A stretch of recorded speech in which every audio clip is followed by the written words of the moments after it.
ये है दैनिक प्रातःकाल का डिजिटल एडिशन प्रातःकाल लाइव। काय मला त्यांनी येऊन सगळ्या गोष्टी सांगितल्या आता इथे. प्रश्न असा आहे की अजित पवार गेल्यानंतर अनेक संशयाची भूतं ही अजूनही फिरत आहेत त्या सगळ्या गोष्टीच्या अपघाताच्या मागे. मध्यंतरी मी कोणाशी तरी बोललो होतो की अपघात धोक्याने झाला का धोक्याने झाला हे करून घ्यायचं नाही तर तुम्ही अधिकाऱ्यांना काय दोष देणार. नाही, आता मला असं वाटतं की त्यांनी हा प्रश्न विधानसभा अधिवेशन सुरू आहे, अधिवेशनामध्ये ही गोष्ट मांडावी. उद्या लोकसभेचं अधिवेशन सुरू होईल त्यावेळेला मला असं वाटतं राष्ट्रवादीच्या खासदारांचे प्रश्न तिकडे उपस्थित करावे.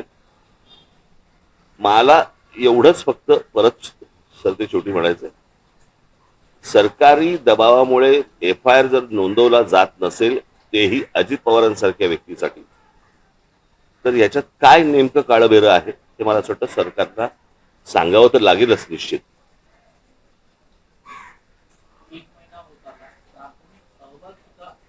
अजून सादर झालं नाही. तर त्याच्यामुळेच काय होतंय की त्या असल्या सर्व गोष्टींमुळे संशयाची भूतं नाचवली जात आहेत किंवा नाचत आहेत. आणि मग प्रत्येक महाराष्ट्रातल्या प्रत्येक नागरिकाच्या मनामध्ये जे शंका या ज्या निर्माण होत आहेत त्या सगळ्या ह्याच गोष्टीमुळे होत आहेत. ठीक आहे.